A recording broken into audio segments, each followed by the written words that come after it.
En direct des nouveautés, en direct de la place des nouveautés, puisque vous savez que le plateau de Graphitech TV est installé au cœur même de la place des nouveautés, pour une fois de plus découvrir les coups de cœur du comité Graphitech Expert 2013. J'ai avec moi Patrick Cahuet. Bonjour Patrick. Bonjour Georges. Oula, oui, c'est le matin, c'est un petit peu péchu. On va se calmer. Tout va bien. Patrick Cahuet, donc, qui a animé le comité Graphitech Expert, et à qui, tout de suite, je vais demander un petit peu quels ont été les critères de choix pour désigner ces coups de cœur. Le comité Graphitech Expert, je répète, réunissait une douzaine d'experts des industries graphiques, de la communication, issus de l'impression, de l'édition, et qui, entre autres missions, devait décerner les coups de cœur parmi le grand nombre de nouveautés présentées à cette édition 2013 de Graphitech. Donc, dans plus de 50 nouveautés sélectionnées, la mission de ce comité a été d'en extraire une dizaine de coups de cœur. Nous avions limité à 10 et nous sommes arrivés à 12, parce que le choix, autant vous dire que le choix a été très difficile. Le critère, c'est l'innovation, c'est l'esthétique, c'est l'adéquation avec la demande client. C'était principalement l'innovation, l'adéquation avec la demande du marché. La sensation pour le comité expert que ce produit était réellement innovant, permettait de se différencier et de gagner pour les utilisateurs des parts de marché dans un marché tendu. Selon vous, Patrick, qu'est-ce que cela apporte ou rapporte à l'entreprise qui se voit décerner un coup de cœur ? Peut-être un peu plus de visibilité encore, si nécessaire, et puis la reconnaissance d'un travail fait, et la présentation d'un dossier convaincant au comité d'experts également. On reviendra avec vous en détail sur chacune des innovations, enfin chacun des coups de cœur. J'ai juste à ma gauche Michel Dumarché qui représente la société Pitney Bowes. Bonjour. Bonjour. À côté de lui, Anne-Marie Sourig de Ricoh France et Jean-Luc Vignan de Ricoh France également. Et puis à côté de Patrick, Didier Jouando de Primera. Et puis juste à ma droite, Kevin Gumin de Chili Publish. Voilà, alors on va commencer avec Ricoh. Ricoh est l'application Ricoh Clickable Paper qu'on a présentée l'autre jour sur ce même plateau, mais qu'on va essayer de détailler un petit peu. Anne-Marie Sourig, bonjour. Parlez-moi un petit peu de cette application qui a donc reçu un coup de cœur, enfin un coup au cœur ou un coup de cœur, on ne sait pas comment dire, en tout cas qui a été remarqué par les experts du comité Graphitech Expert. Bonjour. Alors, Clickable Paper a été conçu pour lier le papier imprimé, le document imprimé, vers tous les contenus, je dirais ce qu'on appelle dans notre jargon marketing rich media. Alors, il y a trois grands types d'éléments. On a vraiment tout ce qui est contenu, du texte, de l'image, de la vidéo. C'est également lié le papier vers les réseaux sociaux, donc réseaux sociaux, Twitter, Facebook. Et enfin, amener le lecteur à faire une action. Alors l'action, ça peut être passer un coup de fil, ça peut être faire un achat en ligne ou tout simplement renseigner un site web. Donc voilà, l'idée, c'était vraiment de donner plus d'informations que ce qu'il y a réellement sur le papier. Donc c'est pour ça qu'on va le lier au document en ligne. Là, on est au cœur du cross-média, on est au cœur du lien indispensable aujourd'hui entre le papier et le digital. Donc on va peut-être avoir une démonstration un petit peu de ce qu'est l'application. Tout à fait. Jean-Luc Vignan. Vous connaissez Shazam, je pense, pour la musique. Bien sûr. Eh bien, l'analogie est parfaite puisque on va dire que Clickable Paper, c'est le Shazam de l'image. D'accord. Donc, on a eu un partenariat avec Le Seuil qui nous a prêté des couvertures de livres.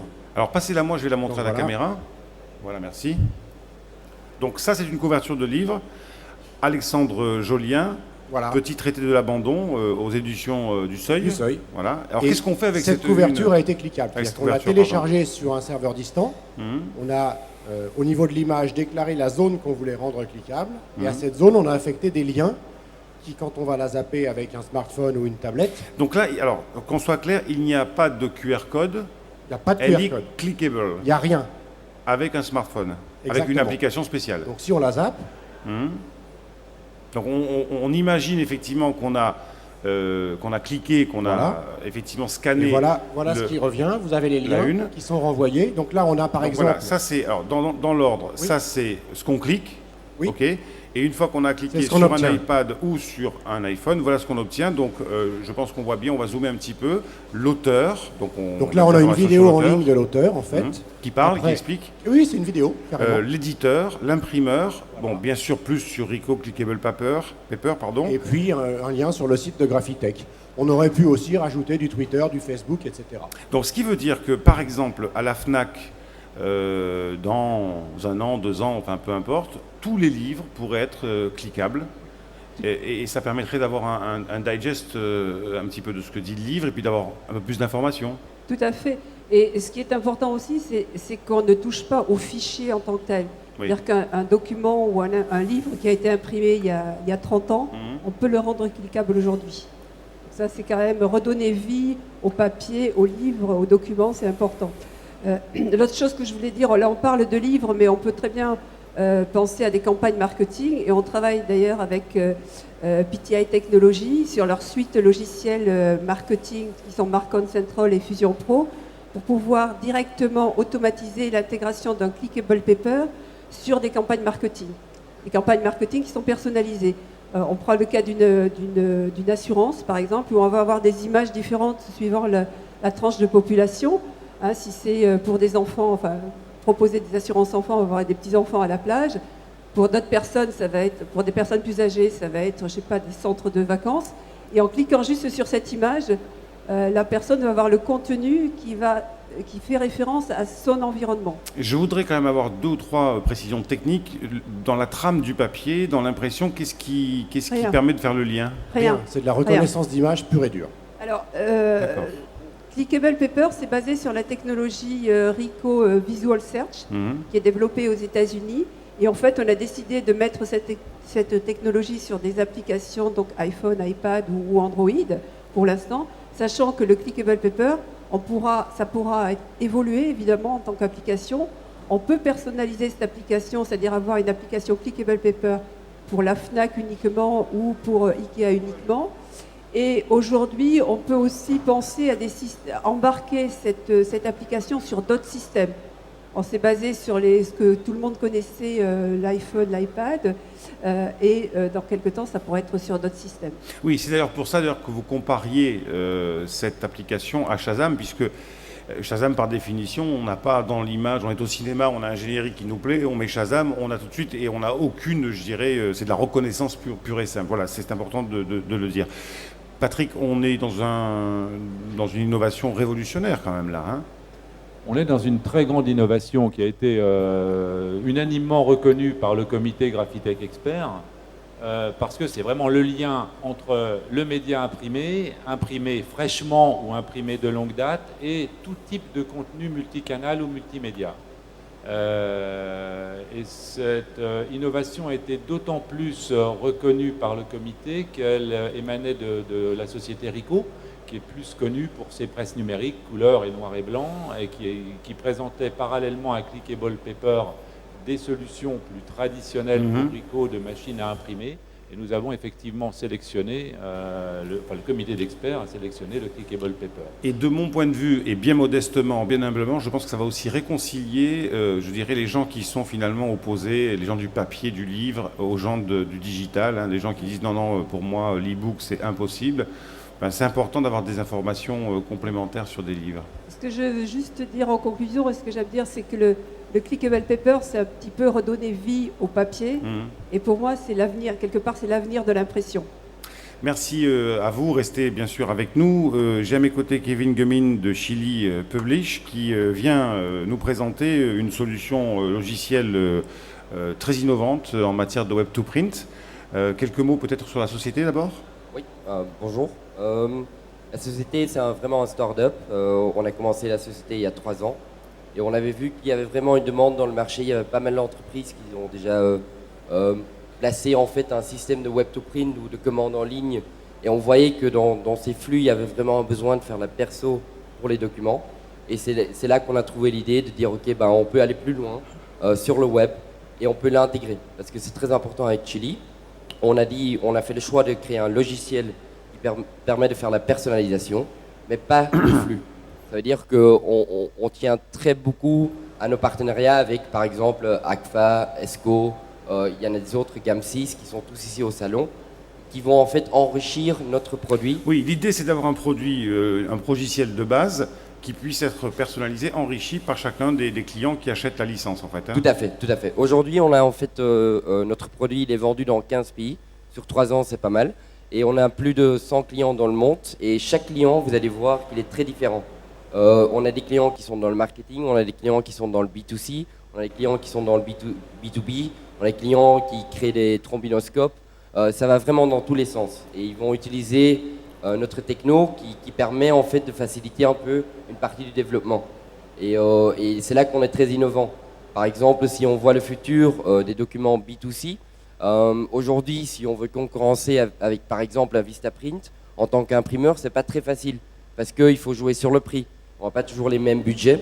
Alors avec Chili, on a une module par exemple en 3D qui permet de visualiser chaque document en 3D avec les pliages. Et ça fait qu'on peut vraiment vendre des produits qui sont innovants, qui sont très jolis, et on peut garder le prix.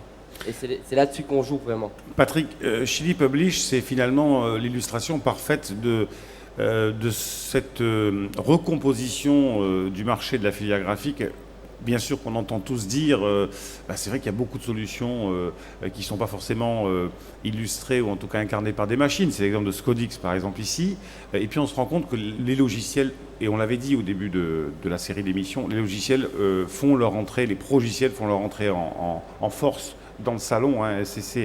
C'est un signe important, un signal fort pour effectivement les acteurs de la chaîne numérique. C'est un signal très très fort qui a été encore une fois unanimement reconnu par le comité Graphitech Expert, et Chili a fait l'unanimité très rapidement. Pourquoi ? Parce que effectivement, cette solution, elle redessine le paysage graphique, elle va créer un nouvel écosystème, elle va modifier les façons dont les prestataires vont pouvoir s'adresser à leurs clients et les clients s'adresser à leurs prestataires. En fait, on pense que Chili n'est pas seulement un outil qui permet de commander des documents imprimés en ligne, mais également de créer, de modifier et de concevoir des documents imprimés en ligne. C'est d'une grande puissance. On a presque un InDesign ou un QuarkXpress en concurrent en ligne pour les, entre guillemets, pour tout le monde. C'est presque un InDesign pour les nuls mis à disposition du client, et ça laisse des perspectives de développement aux imprimeurs ou aux entreprises qui l'utilisent qui sont assez importantes. Et le marché va être très rapidement évangélisé par ce type de solution, et le marché risque d'être modifié profondément grâce à des solutions comme celle de Chili. Kevin. Oui, et je crois que c'est très important de dire aussi qu'on a vraiment joué sur cette flexibilité, parce qu'aujourd'hui, un imprimeur, comme le marché change, et il évolue quand même assez rapide. Aujourd'hui, il fait peut-être des cartes de visite, mais demain, il va faire des PLV ou des tracts ou des brochures. Et on a vraiment joué là-dessus, qu'on a cette flexibilité de créer des différentes interfaces, des différents types de produits. Et je crois que ça, c'est vraiment important dans notre produit. On n'impose pas un type de produit, on veut vraiment faire couvrir tout le spectrum en fait. Autre coup de cœur du comité Graphitech Expert, il est allé à Pitney Bowes, nos voisins. Bonjour Michel Dumarché. Oui, bonjour. Alors, Pitney Bowes présente énormément de produits cette année sur Graphitech 2013, et notamment une vernisseuse UV compatible offset numérique. Oui. Parlez-moi un petit peu de cette nouvelle machine. Alors, si vous voulez, en tant qu'intervenant dans le domaine de la finition, il y a un élément qui est important, après tout ce qu'on a déjà évoqué. C'est la finition. Donc la finition qui passe également par l'embellissement qui va donner de la valeur ajoutée au document final. Et nous avons mis sur notre stand, donc en avant-première, une vernisseuse de fabrication européenne, fabrication belge, qui s'appelle Argos, qui se décline dans deux formats, en 380 et en 540 mm de lèse. Destiné à traiter des documents sortis d'impression traditionnelle offset, numérique, quelle que soit la typologie du constructeur, avec comme objectif de pouvoir utiliser toutes sortes de vernis, que ce soit des vernis mat, des vernis brillants, etc. Un point fort de cette machine, c'est la réduction importante de consommation, puisque par rapport à d'autres équipements qui viennent de pays un petit peu éloignés, on atteint une réduction de 50% de consommation d'énergie. Et on est sur des systèmes UV froids. Donc on maîtrise bien tout ce qui est environnement et réduction maximum par rapport à la couche d'ozone. Et votre cible, ce sont bien sûr des imprimeurs qui sont un peu offset, un peu numériques, et qui, avec une vernisseuse comme ça, peuvent finalement avoir une seule machine pour 2 types d'impression. Voilà, donc une grande polyvalence. Notre cible sont bien entendu les imprimeurs, mais également tout ce qui va toucher le monde du digital, les prestataires de services et également des façonniers qui ont besoin de répondre à des demandes de plus en plus fortes dans ce domaine. Patrick, un commentaire?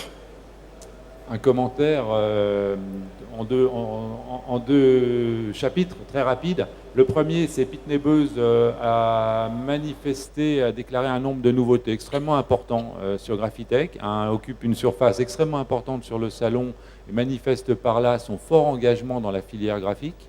Ce qui a été apprécié aussi, je pense, par le comité Graphitech Expert, et également cette solution qui est en aval de tous les softwares, etc., qui consiste à embellir, à rendre durable, à protéger le média papier en le vernissant, et d'une façon simple, écologique et apparemment économique, a beaucoup plu au comité Graphitech Expert. C'était l'aspect économie, écologique et simplicité d'utilisation qui a marqué. Monsieur Dumarché, vous êtes allé chercher, vous l'avez dit, une technologie belge, forcément parce que le marché vous a renvoyé une demande, enfin envoyé une demande. Qu'est-ce qui vous a guidé et qu'est-ce qui vous a orienté vers la mise sur le marché d'une telle machine? Alors, un point important... Au-delà des économies d'énergie dont vous parliez. Hein. Non, ce qu'on souhaitait, c'était positionner un produit avec une grande traçabilité. Parce que nos clients finaux ont de plus en plus d'exigences sur la traçabilité de leurs imprimés par rapport à leur clientèle. Et nous, on est parti dans cette démarche en disant, mettons sur le marché quelque chose qui soit viable, avec beaucoup de sécurité, des composants européens, parce que les clients sont quand même à l'affût d'avoir des produits qui soient durables et sur lesquels, au niveau de la maintenance et du suivi du service, il n'y ait pas d'anomalie. Donc c'est un élément important. Et cette machine avait été présentée à Lucerne lors des Innovation Days, bien connus dans le monde du numérique, digital. Et c'est d'ailleurs presque extraordinaire ce qui se passe à Lucerne. On ne peut pas imaginer qu'à cet endroit-là, il se passe autant de choses, effectivement. C'est la messe du numérique et surtout de la finition. Oui. Donc on a eu nous-mêmes un coup de cœur sur cet équipement, puisque étant spécialiste de la finition depuis plus de 25 ans, on est toujours à l'affût, entre guillemets, d'apporter la meilleure solution possible à nos clients par rapport à leurs attentes. Voilà. Vous présentez d'autres choses sur le stand de Pitney Bowes. On peut en avoir rapidement un aperçu? Oui, bien sûr. Donc, on est importateur de la marque Horizon depuis 25 ans. On a mis sur l'exposition quelques nouveautés importantes, dont un nouveau système de coupe trilatérale dédié aux gens qui vont traiter de la donnée variable. C'est-à-dire qu'on peut changer d'épaisseur de livre, de format, sans intervenir manuellement sur la machine, à partir de lecture code barre, code OMR, enfin peu importe. Et donc on a un système de contrôle qui agit sur un asservissement automatique qui permet de traiter tout type de documents sortis du digital. Merci Monsieur Dumarché. Quatrième innovation retenue par le comité Graphitech Expert pour Primera Technologies Europe. Alors là, c'est un système de marquage d'étiquettes, un marquage laser d'étiquettes. Didier Jouandeau, bonjour. Bonjour. Alors on peut en savoir un petit peu plus, vous en avez quelques-unes, vous allez me les passer, comme ça je pourrais les montrer à la caméra. Donc en fait on est dans de l'étiquette petit modèle, petite série, c'est ça, on peut les sortir en petite série. Oui. Alors en fait l'idée c'est de mettre à la portée de l'utilisateur final la possibilité d'imprimer ou plus exactement de graver en fait ces étiquettes à très haute durabilité. Donc c'est une... Pardon, je tiens mal mon micro là. Hein. Non mais tout va bien. C'est une imprimante avec un driver Windows qui se pilote de manière pratiquement comme une imprimante bureautique et qui permet aux utilisateurs finaux de l'industrie automobile, aéronautique ou autre, enfin, tous les gens qui ont besoin d'étiquettes quasiment indestructibles. Ça c'est ce qu'on trouve par exemple typiquement sous les capots des voitures. Exactement, voilà. sous les capots des voitures, sous les panneaux de solaires. résister à la corrosion, exactement, ça résiste aux projections d'huile, etc. Voilà, même aux températures extrêmes et autres. Donc l'idée c'est vraiment de fournir des étiquettes à la portée de tous, de tout un chacun, d'utilisateur final, la possibilité de produire ces étiquettes sur le lieu de production par exemple. Ça n'existait pas avant, ça? Alors, ça existe, ce type de produit vraiment destiné à l'utilisateur final n'existe pas, non. On a plutôt affaire à des configurations des produits industriels plus lourds, qui ne sont pas vraiment à la portée du client final, et qui nécessitent des installations très importantes. Par exemple, si on utilise des médias avec des émanations toxiques et autres, il faut utiliser ça dans des chambres avec des extractions d'air, un dispositif très particulier que le client lambda ne peut pas envisager juste pour produire ces étiquettes, quoi. Patrick. Alors Primera, ça a été le coup de cœur un peu atypique du comité d'experts, puisque nous avons... le comité d'experts a récompensé une solution qui produit des étiquettes industrielles en très petite quantité, et ça marque le lien entre le packaging, le monde du labelling et celui plus traditionnel de Graphitech et des industries graphiques. En fait, les imprimeurs qui étaient présents se sont dit oui, mais c'est un marché qui est intéressant, ce sont des applications qui sont intéressantes, ça peut être sur un marché de niche, une diversification rentable et intégrée bien évidemment dans une offre plus large. Donc c'est ce qui a attiré les membres du comité Graphitech Expert, c'est de se dire en tant qu'imprimeur, je peux développer des services très spécifiques à mes clients industriels. Alors, on a fait le tour de ces 4 innovations, de ces 4 produits. J'en profite, on a un petit peu de temps. J'aurais voulu avoir les uns et les autres un petit peu votre ressenti sur le salon Graphitech. Peut-être, puisque Didier Jandot a le micro, lui demander quelle est votre perception du salon, le visitorat, l'intérêt des visiteurs. Dites-moi en plus.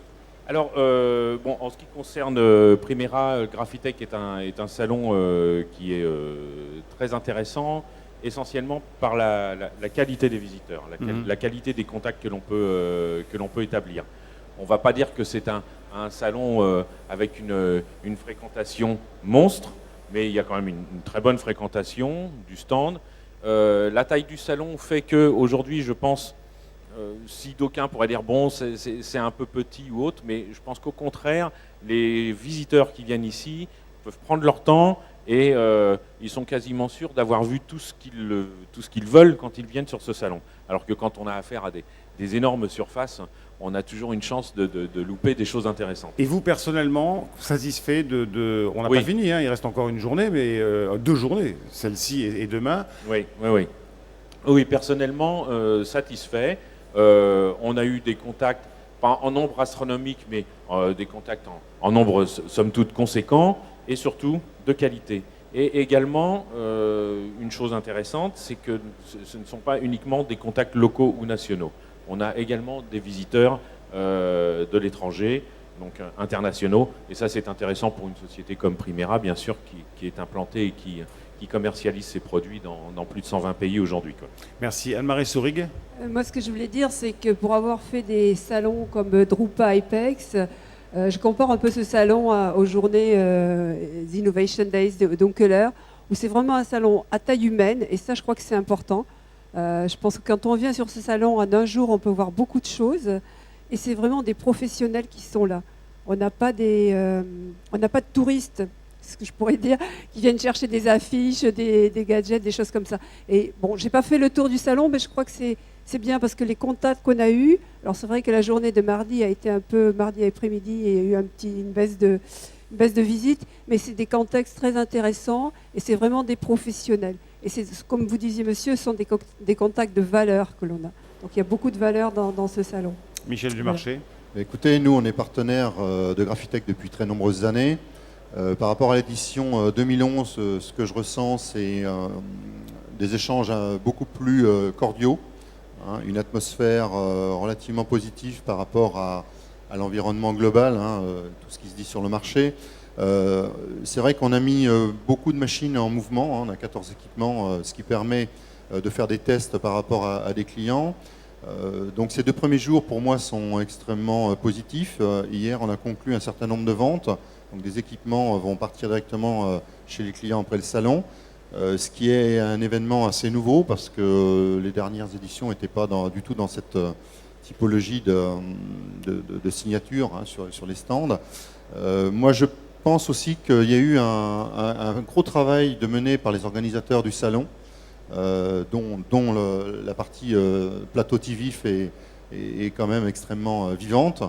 Et les clients qui se déplacent viennent vraiment pour discuter de leurs projets et de l'avenir. Voilà. Merci beaucoup. Kevin. Il me reste juste à confirmer tout ce que vous avez dit. Je crois qu'on a vu cette tendance aussi à la Drupa, où il y avait moins de visiteurs, mais la qualité était beaucoup plus haut. Ici, ça fait la 2e fois qu'on fait le salon.